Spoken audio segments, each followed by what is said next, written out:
Son günlerde çoğu kişi kendini yorgun, bitkin ve tükenmiş olarak hissediyor. Bunun elbette biyolojik ve toplumsal pek çok sebebi var.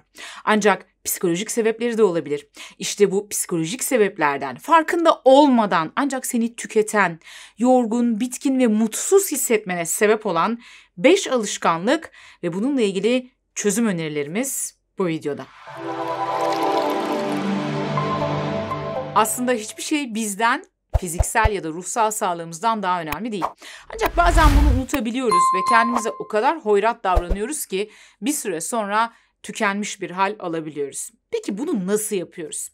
Efendim, birinci maddemiz bunu yaparken mutluluğu başkalarının belirlediği kriterlerde aramak. Çoğumuz aslında bizi gerçekten neyin mutlu edeceğini bildiğimizi varsayarız. Evet, ben şu olsaydı kesin mutlu olurdum ya da bu olursa evet mutlu olabilirim diyebilirsiniz. Ama acaba gerçekten de bu söylediğiniz şeyler sizi mutlu edecek şeyler mi? Ve bu kriterler acaba gerçekten sizin öz kriterleriniz mi? Sizin öz değerlerinizle mi ilgili? Neyi mi kastediyorum? Doğduğumuz andan itibaren her birimiz daha çok ödüllendirilen, daha çok sevilen, daha çok kabul gören bir takım davranışları, meslekleri, giyim tarzlarını, dış görünüşü, hayat tarzlarını gözlemleriz ve öğreniriz. Ve deriz ki, evet, bak eğer böyle olursam daha çok sevilirim. Eğer böyle olursam mutlu olurum. Eğer böyle olursam daha çok takdir toplarım. Ve bunun üzerine kendi kriterlerimizi oluşturmaya başlarız ya da başladığımızı zannederiz. Şöyle bir bakarız etrafımıza. Eğer yakışıklıysan ya da güzelsen, evet daha çok seviliyorsun. Demek ki o zaman mutlu olmak için güzel olmalıyım. Mutlu olmak için fit olmalıyım. Mutlu olmak için şu meslekte olmalıyım. Şu yaşta evlenmeliyim ya da evlenmeliyim. Şu yaşta çocuk sahibi olmalıyım. Şöyle bir evim olmalı, şöyle bir arabam olmalı gibi bir takım kriterler belirleriz yaşama dair ve kendimize dair. Şöyle bir bakarız etrafımıza. Mesela dışa dönük insanların daha girişken, dolayısıyla daha başarılı olduğunu gözlemleriz. Ardından kendimiz yapı olarak buna uygun olmamamıza rağmen belki de ya da böyle bir karakterimiz olmamasına rağmen dışa dönükmüş gibi davranmaya başlarız ve kendimize böyle bir maske takarız. Ve ardından bu maskeye bir süre sonra o kadar çok inanırız ki acaba ben gerçekten bir dışa dönük müyüm yoksa içe dönük müyüm? Bunun bile ayrımını yapamayabiliriz. Aslında mutluluğa dair belirlediğimiz bu kriterler çoğu zaman kendi öz isteklerimiz, öz kriterlerimiz değil, toplum, anne babamız, öğretmenlerimiz, çevremizdeki diğer insanlar tarafından bize empoze edilen değerlerdir. Bunlar bazen direkt olarak söylenerek empoze edilirken bazen de bir filmde, bir programda, sosyal medyada görürüz ve bunlardan etkileniriz ve gerçekten mutlu olabilmek için bunlara ihtiyacımız olduğunu zannetmeye başlarız. Aslında gerçekte seninle, senin öz değerlerinle ilintili olmayan bir takım davranışlar, bir meslek ya da bir yaşam tarzı en sonunda o hedefe ulaşsan dahi seni mutlu etmeyebilir. Çünkü aslında gerçekte senin istediğin şey o değil belki de. Bunlar toplum tarafından ya da annen, baban, diğer unsurlar tarafından sana empoze edilen kriterler. Ve bir de bakarsın ki her şeyim var. Peki ben neden mutlu değilim derken kendini bulmuşsun. Öte yandan başkalarının istediği gibi davranmak, başkalarının belirlediği kriterlere uygun olabilmek için eğer kendi özüme, kendi yapıma uygun olmayan bir şekilde davranmaya başlarsam bu bir süre sonra gerçekten de çok yorgunluk verici olabilir. Düşünsenize sürekli üstünüze olmayan, mesela size dar gelen bir pantolonun içerisine sürekli girmek ve bir ömür bunun içinde yaşamaya çalışmak gibi bir şey. Aslında gerçekte sen olmayan bir yolda ilerlemeye çalışmak, sırf bir parça onay alabilmek, bir parça takdir alabilmek için. Peki sizin mutluluk kriterleriniz neler? Ne yapmak ya da nasıl bir yaşam sürmek sizi gerçekten mutlu ederdi ve var olduğunuzu hissederdiniz? Cevaplarınızı merak ediyorum. Yorumlarda paylaşırsanız sevinirim. Bu arada gelecek cevapların çoğunda şunu söyleyeceğinizi tahmin edebiliyorum. Çok param olsaydı çok mutlu olurdum. Ah, yani şöyle, mutluluk ve para ilişkisine baktığımız zaman evet. Sonuçta kendi yaşantımızı devam ettirebilmek, ihtiyaçlarımızı karşılayabilmek için belirli bir miktar paraya ihtiyacımız var. Fakat bu miktarın üzerine geçen miktarlar mutluluğun da aynı oranda artacağını garanti etmiyor maalesef. Eğer öyle olsaydı hiçbir zengin depresyona girmezdi ya da intihar etmezdi. O zaman demek ki mevzu sadece para değil. Şöyle diyelim o zaman sizin için de. Diyelim ki para sorununuzu hallettiniz ve bir şekilde hayatınızı sürdürmenize yardımcı olacak. Hatta belki de belirli bir miktar birikim yapmanıza dahi yetecek bir para hesabınızda mevcut, sürekli olarak yatıyor hesabınıza. Böyle bir durumda, yani para kazanmak zorunda olmasaydınız ne yapmak sizi gerçekten çok mutlu ederdi? Peki bu verdiğiniz cevap gerçekten sizin cevabınız mı? Yoksa toplum tarafından, sosyal medya tarafından, anneniz, babanız, diğer insanlar tarafından empoze edilmiş bir kriter mi? Bunun ayrımına varmanızı istiyorum.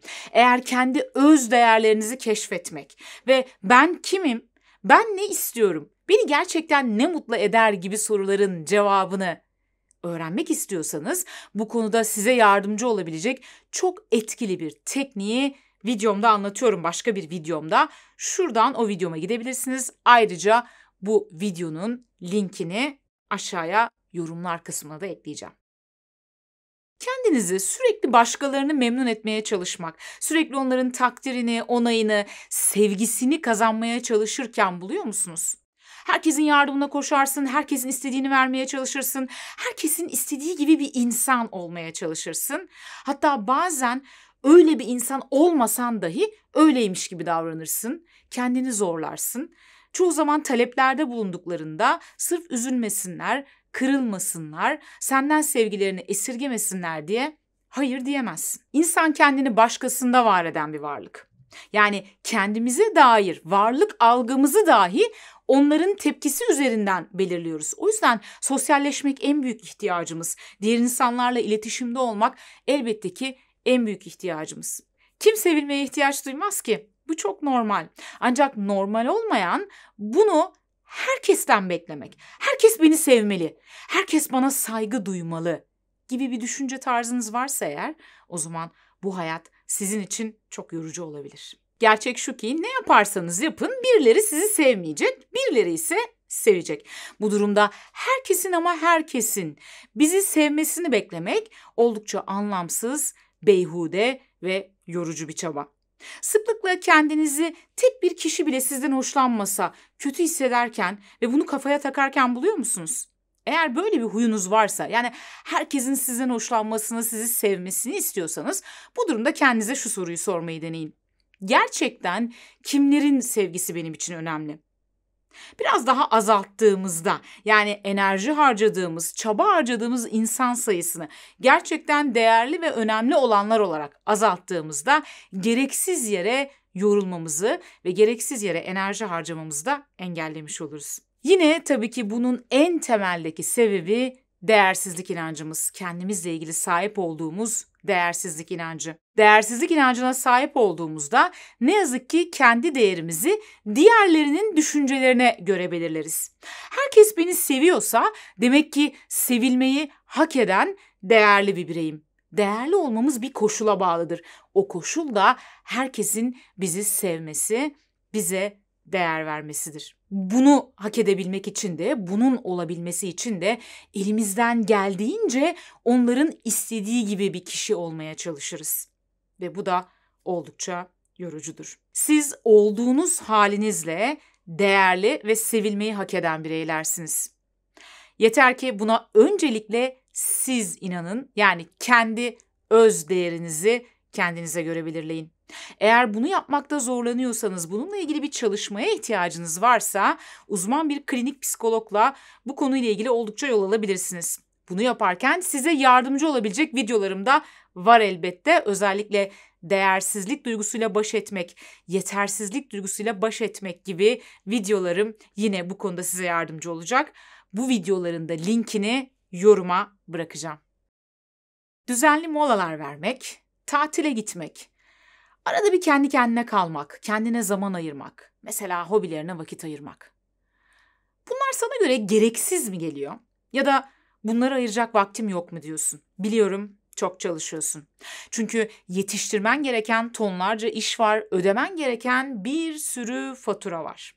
Bu yüzden ancak yetiştiririm diyerek çoğu zaman mola vermeden çok sıkı bir şekilde çalışıyorsun. Eğer senin için de durum böyleyse şunu bil ki düzenli bir şekilde mola vermeden, aralar vermeden çok yoğun olarak çalışıyorsan bir süre sonra fiziken ve ruhen tükenmeye başlarsın.